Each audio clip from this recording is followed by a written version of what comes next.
Hey there, welcome back to Twin Oaks Family Farm, and thank you for joining us on our YouTube channel, Twin Oaks Farm Poultry. We're taking a look at our flock of Cornish cross meat chickens. We have 101 broilers that are 10 days old. So we're going to take a look at them. They've been growing, some other things going on with them. They're getting some of their mature feathering in.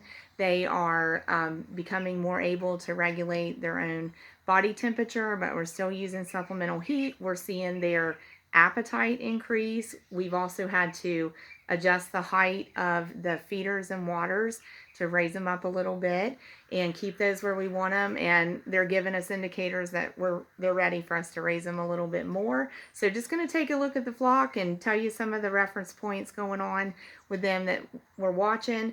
They are going out to 44 days on their production cycle, so there's already a processing date set up for these birdies on November 30th, 2023, and this will be the last flock of Cornish cross chicks that we raise for the year. So when it comes their processing date, November 30th, we'll take them to a USDA inspected processor. We choose to do that rather than processing them ourselves. We have slaughtered and processed meat chickens ourselves, but with having kind of expanded what we're doing with them to a small commercial operation instead of what started as just a household poultry consumption operation, we just make that choice and opt to take them to a USDA inspected processor and prefer that at this point. So so that is set up. So November 30th, they'll be going, and we'll take them to the processor for slaughter and processing. So our last flock, I'll have to get you some numbers. We're going to do a video on that from our last flock, get you some numbers on them. We did end up with 295 Cornish cross meat chickens that we took to the processor. Of those 295, we had 125 made into whole chickens. The rest we had made into kind of specialty cuts. But the 125 that we had made into whole chickens, I'm thinking, I know they were over 500 pounds of chicken alone. Just the 125 Cornish cross raised from like August 23rd to October 6th in rural southeast Ohio. So that kind of gives you a reference point for like what temperature would be like that time of year and stuff. 125 of those made just, I can't remember if it was mid 500s or upper 500s, but over 500 pounds of poultry, not quite 600 pounds of poultry. So you can accomplish that in 5 or 6 weeks with Cornish cross meat chickens. And we'll update on that too, but I do think per bird production cost, I think we came out to like $13.77 per bird. I think on the pounds of poultry that was produced, I think we came out to like $4, almost a little over $4 a pound production cost to make it, to produce it. But it was right at $4 a pound to produce it.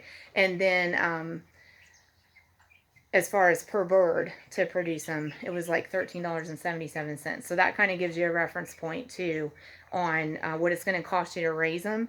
Now you have to remember, we take them, as I said, take them to a processor. So about almost half of that cost per bird is like wrapped up in what we have in our processing bill.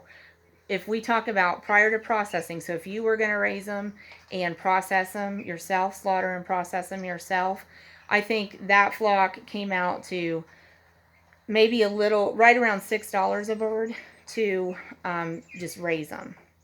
So a little over $6 a bird just to raise them. So that would have included the feed, the chicks themselves, a little bit of utility for electric and water, and bedding, pine shaving bedding. So that might give you a reference point too. At least at today's prices, it costs about a little over $6 a bird, averaged out per bird, to raise the Cornish cross meat chickens here summer of 2023. So let's take a look at this flock. As I said, they are growing, and one interesting reference point with them, I mean, I find it interesting, I don't know if y'all will, but we feed our birds a start to finish meat bird complete feed. So it's a commercially prepared, nutritionally complete feed. We don't have to add any supplements to it. It's a 22% protein value. It could be used start to finish.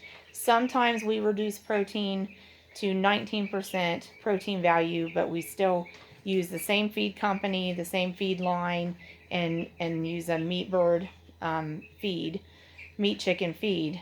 But you can use this 22% start to finish with them. So in our last flock, we had approximately 300 birds, and they, as a flock of 300, consumed their first 50-pound bag in 3 days. This flock of 100, so a third the amount of birds,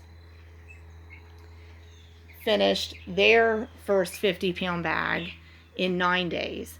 So that just lined up exactly as it should, which we pay attention to stuff like that because that's telling me I know that conditions were great for that flock of 300. And so if this flock is matching the rate of consumption of their feed, that can give me some confidence that conditions have been good to start this flock as well.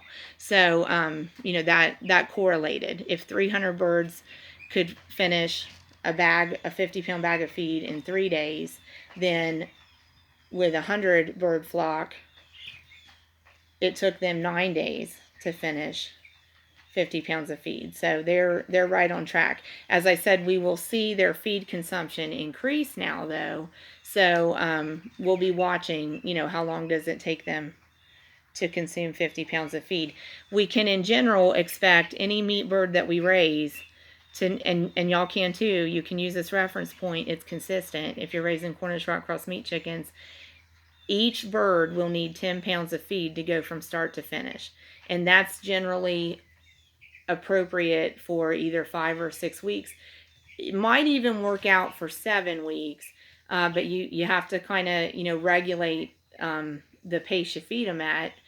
But they can be finished on 10 pounds of feed per bird. Now, if you raise them a lot longer, like if you go out to 8 to 10 to 12 weeks, they're going to consume more food. You can't hold them into that 10-pound range and keep them more and more weeks. But if you want to raise them in like 5 or 6 weeks, maybe 7, you can take that reference point as being reliable. Each bird will need 10 pounds of feed. So just take 10, multiply it by the number of birds in your flock, and you know how many pounds of feed you need for your entire flock to finish them. So that can help you like with cost management and knowing your budget, knowing what to expect to pay. So we've got that going on. They are going to be consuming more feed. It did take them 9 days to eat 50 pounds. So we're into our second bag of feed. We're planning on the flock consuming 1,000 pounds total from October 18th to November 30th. So we'll see how that goes. We do tend to so the first week, so day 1 through day 7, we keep feeders and waters full all the time. So if they're, half full, we go ahead and fill them.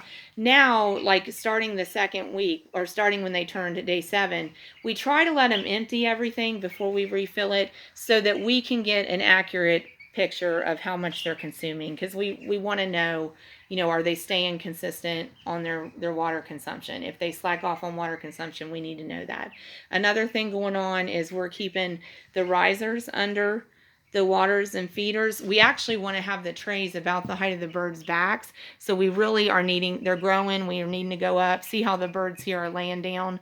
We want them standing up when they're eating and drinking, because keeping them standing, like these birds back here at the waters are standing, keeping them standing when they're eating and drinking is making them bear weight not only to get to the food and water, but bear weight while they're eating and drinking. And they do spend a good part of their time eating and drinking. So if we're having them stand, that's like miniature strength training repetitions on those legs. And if they're doing that regularly, hopefully those legs will stay strong enough to bear their weight as they get older. We're also starting to be able to try to tell which ones are guys and which ones are gals by the feathering on their wings. That becomes a little easier for me when they're older and they have the more prominent combs and wattles. But I'm trying to learn how to tell by their wing feathering. And so, for example, I'm thinking this one right here is a male. And y'all can't see it real well, but Their more mature feathers, like that, are coming in on their wingtips. So I'm actually thinking those are females sitting right there. And I'm thinking that one's a male. The feathers are all like kind of the same length. And then on these ones, there's kind of like alternating lengths of those feathers. So if somebody knows different, feel free to correct me, tell me in comments. I'm willing to learn and love to learn new things and open to that. And this community of folks, of viewers and subscribers is just awesome. So, and thanks to Conrad in Kentucky for originally tipping us off to that. We're trying to get better at it. So